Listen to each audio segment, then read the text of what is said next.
क्योंकि जैसे आग जैसी इतनी दुर्घटनाएं दिल्ली में हो रही हैं, दिल्ली सरकार तो कोई व्यवस्था नहीं कर रही है, तो हमको नागरिकों को सिखाना पड़ता है कि आप अपनी जान बचाने के तरीके खुद ही अपनाओ।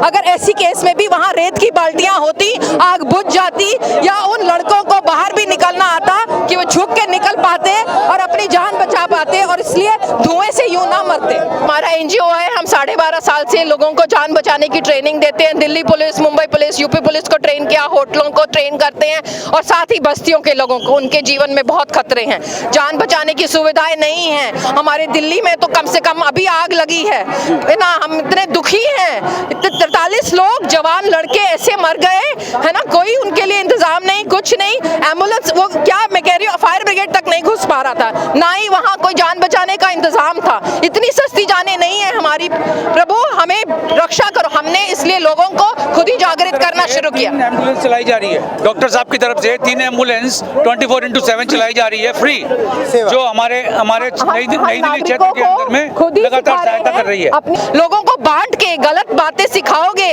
तो हम सबका देश, हमारा सबका देश है, हम सबका दिल दुखी हो रहा है कि झूठ बोल रहे हो आप, इतनी बड़ी सच्चाई को आप नकार रहे हो, जो इतना आगे बढ़ना, मानवता का इतना बड़ा उदाहरण हमारे देश दे रहा है।